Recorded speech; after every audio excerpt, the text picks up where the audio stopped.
अल्लामा सैयद रिजवान मियाँ साहब किबला और उलमाए किराम, नौजवान साथियों, अस्सलामु अलैकुम वरहमतुल्लाहि वबरकातुहू। नहमदुहु व नुसल्ली अला रसूलिहिल करीम, अम्मा बाद, फ़अऊज़ु बिल्लाहि मिनश शैतानिर रजीम, बिस्मिल्लाहिर रहमानिर रहीम, फ़ज़्कुरू अला अल्लाहि लअल्लकुम तुफ़्लिहून। सदक़ल्लाहु मौलानल अज़ीम। माँ से बढ़कर कोई नाम क्या होगा, माँ से बढ़कर कोई नाम क्या होगा, इस नाम का हमसे एहतराम क्या होगा। जिसके कदमों में जन्नत बसी हो, जिसके कदमों में जन्नत बसी हो, उसके सर का मकाम क्या होगा। और शायर इस्लाम लिखते हैं कि दुनिया में एक चीज़ दिखाई देती है, दुनिया में एक चीज़ दिखाई देती है, बस माँ की मोहब्बत दिखाई देती है, बस माँ की मोहब्बत दिखाई देती है। ए बूढ़ी माँ तेरे चेहरे की झुर्रियों की कसम, ए बूढ़ी माँ तेरे चेहरे की झुर्रियों की कसम, हर एक लकीर में जन्नत दिखाई देती है। सामाईन किराम, माशाअल्लाह काफ़ी वक्त से आप नात खां हजरात और बयान सुन रहे थे। बड़ी अच्छी आवाज़ों में आपने कलाम समात फरमाए। लेकिन सामाईन किराम, महफिल को सजाने का मकसद क्या है हमारा। मैं आपका ज़्यादा वक्त नहीं लूँगा क्योंकि हमारे जो बाहर के मेहमान हजरत हैं, ज़्यादा से ज़्यादा वक्त इन्हीं को दिया जाएगा। लेकिन हमारी महफिल को सजाने का असल मकसद क्या है। आज के इस दौर में देखा जाए, भाई भाई को सता रहा है, बाप बेटे को सता रहा है, बेटा बाप को सता रहा है, बेटा माँ को सता रहा है। हमारा मकसद तो ये है इस महफिल को सजाने का कि हमारे अंदर जो कमी है वो ख़त्म हो जाए, जो हम रास्ते से भटके हुए हैं सही और सीधे रास्ते पे आ जाए।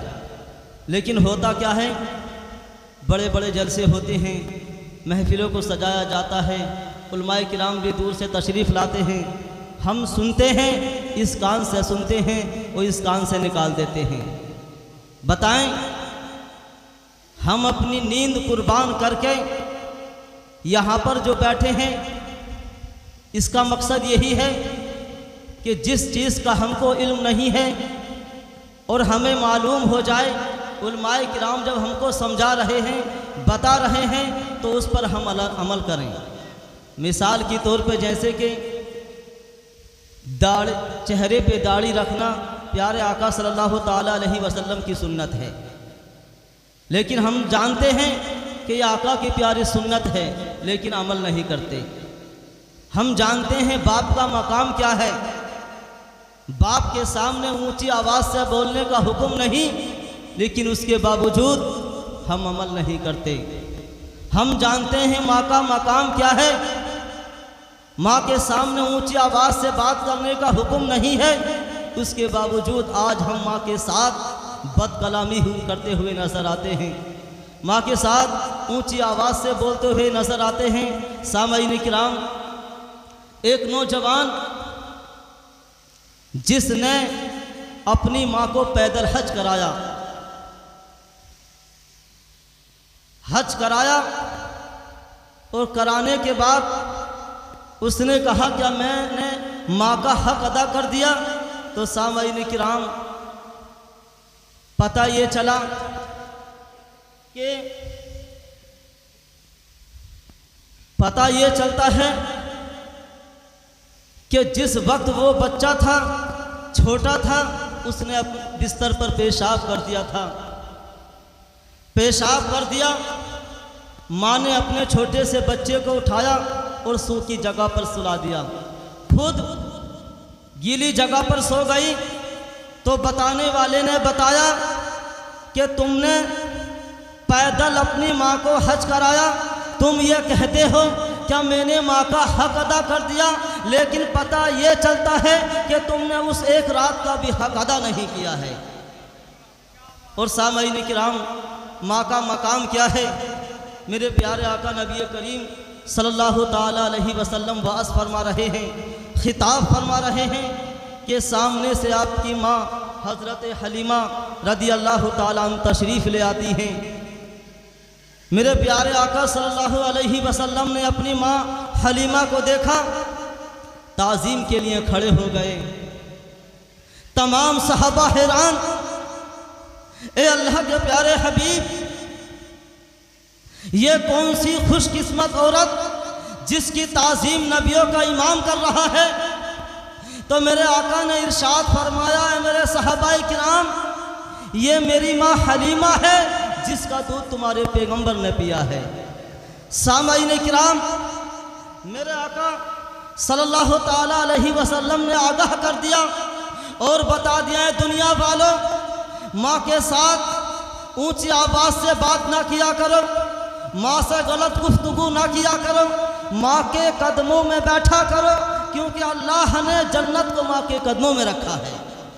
और सामईन किराम, एक छोटी सी बात बताकर मैं रुखसत हो रहा हूँ कि मेरे प्यारे आका सल्लल्लाहु अलैहि वसल्लम की बारगाह में एक नौजवान आया, अर्ज़ करने लगा, या रसूल अल्लाह सल्लल्लाहु ताला अलैहि वसल्लम, मैंने मन्नत मांगी थी, मेरा फला काम हो जाए, मैं खाना काबे का दरवाज़ा चूमूंगा, लेकिन ए अल्लाह के प्यारे हबीब, जन्नत का दरवाज़ा चूमूंगा, लेकिन जिस वक्त मैंने वो मन्नत मांगी थी, वो तमन्ना की थी, उस वक्त मैं मालदार था, मेरे पास सवारी का इंतज़ाम था, मैं दौलतमंद था, लेकिन अल्लाह के प्यारे हबीब सल्लल्लाहु अलैहि वसल्लम, जब आज मेरी ये मन्नत पूरी हुई है, मैं कमज़ोर हूँ, मैं गरीब हूँ, मेरे पास पैसा नहीं है, मेरे पास सवारी का इंतज़ाम नहीं है, तो मेरे आका ने इरशाद फरमाया, ऐ नौजवान, घर चला जा और जाने के बाद अपनी माँ के कदमों को बोसा दे, मन्नत पूरी हो जाएगी। सामईन किराम, नौजवान हाथ जोड़कर अर्ज़ करता है, या रसूल अल्लाह, मेरी माँ का इंतकाल हो चुका है। आकाए करीम सल्लल्लाहु अलैहि वसल्लम ने फरमाया, ऐ नौजवान, जिस कब्रिस्तान में तेरी माँ की कब्र है, उस कब्रिस्तान में जाकर अपनी माँ की कब्र को पाँव की तरफ से बोसा दे, मन्नत पूरी हो जाएगी। नौजवान फिर अर्ज़ करता है, या रसूल अल्लाह, ए अल्लाह के प्यारे हबीब, मुझको ये इल्म नहीं, मुझको ये पता नहीं कि मेरी माँ की कब्र कौन से कब्रिस्तान में है। तो आका करीम सल्लल्लाहु अलैहि वसल्लम ने इरशाद फरमाया, ए नौजवान, जिस कब्रिस्तान में तेरी माँ की कब्र है, पूरे कब्रिस्तान को अपनी माँ की कब्र तसव्वुर कर, पाँव की तरफ से बोसा दे, मन्नत पूरी हो जाएगी। सामईन किराम, नौजवान फिर अर्ज़ करता है, या रसूल अल्लाह सल्लल्लाहु ताला अलैहि वसल्लम, मुझको ये भी इल्म नहीं, मुझको ये भी पता नहीं कि मेरी माँ की कब्र कौन से कब्रिस्तान में है, मेरी माँ कहाँ दफन है। तो मेरे आका की शान पर कुर्बान जाए, मेरे आका ने इरशाद फरमाया, ऐ नौजवान, घर चला जा और जाने के बाद एक लकीर खींच, उस लकीर को माँ की कब्र तसव्वुर कर, पाँव की तरफ से बोसा दे, मन्नत पूरी हो जाएगी। तो सामईन किराम, अब पता ये चलता है, लकीर खींचकर अगर माँ की कब्र का तसव्वुर किया जा सकता है, तो इन अंगूठों से भी मोहम्मद अरबी के नूर का तसव्वुर किया जा सकता है। अगर माँ की कब्र को चूमने से इंसान की मुराद पूरी हो सकती है, तो रसूलुल्लाह के नाम को चूमने से हमारी निजात हो सकती है। बहरहाल, अल्लाह तबारक व तआला हम सबको माँ बाप की खिदमत करने की तौफीक अता फरमाए। और सामईन किराम, हम जो यहाँ पर जमा हैं, इस घर से आलम भाई की वालदा का इंतकाल हो चुका, उन्हीं की एहसाल सवाब के लिए हम यहाँ पर जमा हैं। अल्लाह तबारक व तआला की बारगाह में दुआ है कि परवरदिगार आलम महफिल रसूल के सदके मैयत मरहुमा के गुनाह कबाइर, गुनाह सगाइर को माफ़ अता फरमाए, जन्नत फिरदौस में उनके लिए आला से आला